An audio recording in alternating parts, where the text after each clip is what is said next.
The good cop bad cop routine, the prisoner's dilemma, making false promises of leniency, offering moral and psychological justifications for the crime. Police officers use a variety of techniques to extract confessions, admissions of guilt, and/or incriminating statements.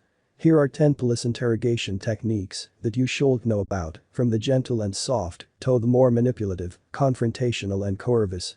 First, we need to distinguish between police interviews and police interrogation.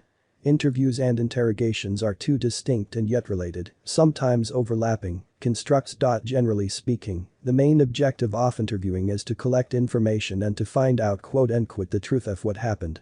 Interrogations, on the other hand, are conducted for accusatorial purposes. The objective of the interrogation is to extract incriminating statements, admissions of guilt, and/or concessions. In other words, when police officers interrogate a suspect, they have a pretty good idea that suspect is guilty, or at least, they believe the suspect is guilty, because they have enough evidence that points to the guilt of the suspect. The police will almost never tell you that they're going to interrogate you. They will always say that they just want to have a word with you, have a chat with you, or just ask you a couple questions in order to tie up a few loose ends. In fact, many interrogations actually start with interviewing in order to get the suspect to talk, to get the suspect to give up his or her rights, for the police officer to establish what they call a behavioral line, and for the police officer to establish rapport with the suspect so that he can keep the suspect talking. Alright, we're getting a little bit ahead of ourselves here. Let's take a look at some of the most common strategies, tactics, techniques, whatever you call them, that police use to extract confessions. Number 1, the pretext phone call. This happens even before the interrogation. The police will arrange for the alleged victim or someone related to the victim to call you out of blue, saying something like, "If you apologize for what you did, then we will not go to the police or press charges. We just want to hear you say that you're sorry about what happened and that you didn't mean to hurt us," something like it. And of course, if you apologized, then the recording of this phone call will most likely be admitted in court as your admission of guilt, or even as your confession. This can happen even before the police interrogate you. They may have already gotten your incriminating statements, admissions of guilt, or confession through this pretext phone call. The second technique is isolation. When it comes to police interrogation, the first thing they're going to do is to isolate you. The police officer would try to make you feel isolated, alone, and completely powerless. The interrogation room is usually very small. It has no window, you cannot see out, there's nothing on the wall, there's no posters, no paintings, no clocks, no nothing, which means there is nothing for you to fix your eyes on. You will have to look at and listen to the interrogator. Most likely you will be seated at the corner of the room in a chair that cannot move, while the police officer would be sitting in an office chair with wheels so that they can easily move closer to you or farther away from you, depending on the situation. Sometimes the police officer will place you in the interrogation room and just leave you there for an extended period of time before questioning you. This is to further enhance your sense of isolation and powerlessness. Number 3, rapport building. Frequently, the interrogation begins rather pleasantly. The police officer would try to establish rapport with you in order to get you to talk to them. They will begin by asking you casual and friendly question, things like, "How long have you been living in this town? I see you're wearing a basketball hat, which team do you support?" "Oh, really? Me too." The police officer might offer you food and drinks. Some police officers might even go the extra mile and wear similar kind of clothes as you in order to emphasize similarity and to establish rapport. They interact and chat with you in order to see what you are like when you are relaxed and telling the truth, in order to establish a behavioral line so that later all they will be able to sense when you're tense and not telling the truth.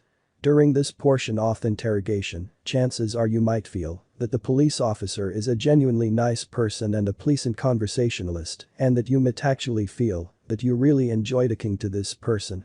That's right. And now, after you have been chatting with the police officer for a while, the police officer would say something like this: "Well, looks like you want to talk to me, seems like you're someone I can talk with openly, and honestly I bet you're quite eager to tell me what happened. I am really interested in knowing your side of the story. Let's fill out a form, let's take care of the paperwork." They will very nicely and very easily get you to give up or waive your right to remain silent and your right to legal counsel. Number 5. Open questions. The placenta of voice will most likely remain throughout the open questions portion.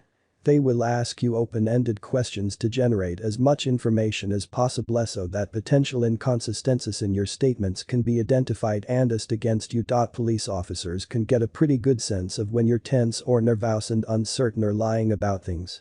Because remember, they had already established a baseline of your behavior during the rapport building phase of the interrogation. This open question interviewing process can vary in terms of length of time. Number 6. Accusation. Then, the accusatory process of interrogation will come. The police officer will accuse you of the crime confidently, unwaveringly, and repeatedly. They would say things like, "We know for a fact that you did it, I just want to understand why." And you will not be allowed to deny things. The police officer will interrupt all your denials. They would dismiss your denials as impossible and contradictory to the facts of the case. Essentially, they will not allow you to effectively verbalize any coherent denials or defense. They will say things like, "Stop denying it. Stop talking, listen to me. Listen to me now. I will give you the opportunity to talk in just a moment, but right now, it is very important that you listen to me carefully." Why do they say that? Why do they tell you that you have to listen to them? It is not because they have something terribly important to say. Rather, it is because the police interrogation technique indicates that the suspect should not have the opportunity to verbalize denials. Next. False evidence employs. The police officer will confront you with evidence against you, sometimes real evidence, sometimes fabricated evidence, known as a false evidence ploy. They will say that they have your fingerprints, or they've got your DNA, or they have eyewitness testimonies, or they have surveillance tapes, or they have audio recordings. They can say anything. In fact, it is very likely that the police officer who has been questioning you has a big folder in front of them with your name on it, making you think that they have all kinds of evidence and papers on you. They may also have with them videotapes or CD-ROMs, making you think that they have video or audio recordings of you. This is to put psychological pressure on you, and this is all legal. The police is legally permitted to use deceit when interrogating suspects. Remember that. Number 9. Themes. The accusatory process of interrogation will culminate with use of themes, a bad theme and a good theme, both of which will say that you committed a crime that you're being accused of, but one says that you did it because you are evil and because you intend to do so, and because you intend to cause harm to the victim, whereas the other theme will say did it by accident, or you didn't know what you were doing, or you were drunk, or it was spur of the moment, or the victim deserved it, whatever. In other words, the good theme offers you moral and psychological justifications for the crime. It is just an accident, it's just a mistake, we all make mistakes, it's no big deal. And if you go along with the good theme, there will be a lesser charge and the judge will be very lenient when it comes to sentencing. The good theme is also known as the minimization. It minimizes seriousness of the crime and it minimizes the charge and punishment. The bad theme, by contrast, is maximization, maximizing the seriousness of the crime, maximizing the punishment, threatening you, scaring you. The contrasting effects of minimization and maximization associated with the good theme and the bad theme are very similar to those of good cop and bad cop routine. Any rational person in that situation they can usually tell this by your body language and your posture. Police interrogators are trained to spot the so-called surrender position, so that they can tell when you are about to react. As soon as they sense you're about to admit guilt or confess, they will move closer to you, they might put a hand in you, kind of nudging you on and encouraging you. They will say that you're doing the right thing, you're doing the right thing, this is the right thing to do. They might bring in another officer at this point to ensure that you do not change your mind about confessing. They may also try to convert our confession into a written one, asking you to write things down. They might even trick you into writing an apology letter to the victim, telling you that it's going to help you, because it's going to make the judge see that you're sorry. Then, of course, the apology letter will actually be recorded as a written confession. So, in conclusion, these police interrogation techniques have been shown to be very effective.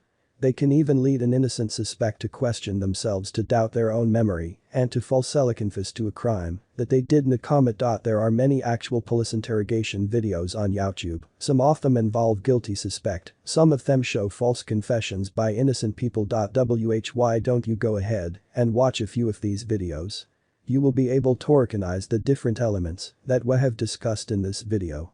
How the police officer gets the suspect with their rights, how the police officer builds rapport with the suspect, the interruptions of denials, implied or overt suggestion of leniency, implied or overt threats, minimization and maximization, the use of false evidence employs, and the use of theme. If you pay close attention, you will be able to spot all these techniques in police interrogation videos. I hope you find this video interesting and informative. Have you ever had any citizen police encounters? What's your impression of your local police force? I'd love to hear experiences and thoughts on this topic, so feel very free to leave a comment. And as